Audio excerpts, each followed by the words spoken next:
ตอนนี้เป็นการแสดงของน้องนักเรียนอุดมวิไลในงานบุญกฐินบ้านอุดมวิไลเนาะบ้านอุดมวิไล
ประชาสัมพันธ์เดินด้านขัน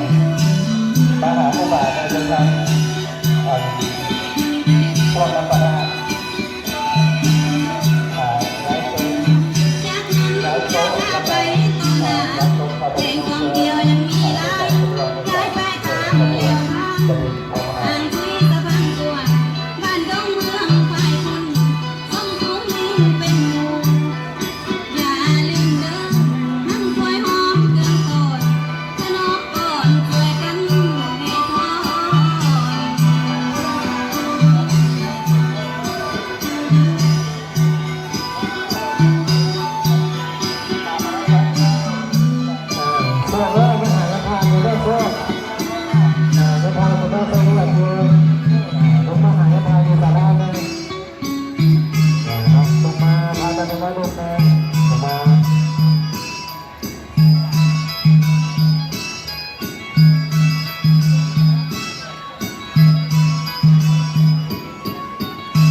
เอา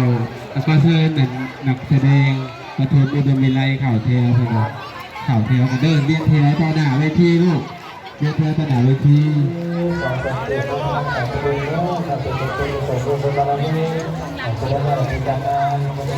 ตั้งอยู่ใช้แม่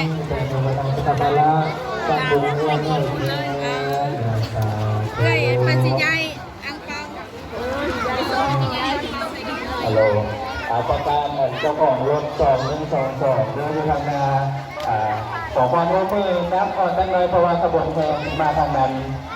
ปลายรถ22กับประกาศขอบคุณคณะบุญนาคโดมป้าพงวังเหนือได้นำโปรโมทนามีคุณมาจอยอยู่นั่งแสงปีเป็นเกียรติของวัฒนธรรมสายตะบนแม่สายบัว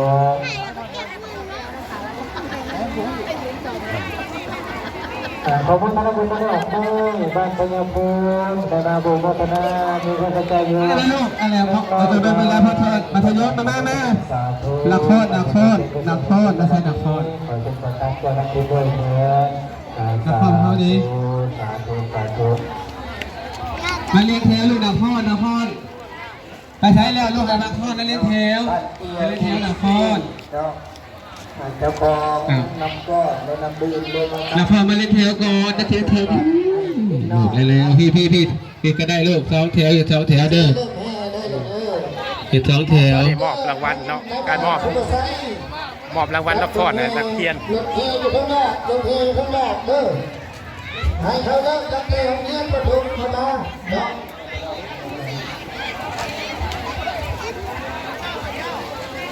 แล้วจากนี้ก็สิไปแห่อันนี้พี่น้องแห่ปลาอะไรบ้านพี่น้องการมอบวันนี้เรียบร้อยแล้วก็สิพากันไปแห่กระถินกันบ้านพี่น้อง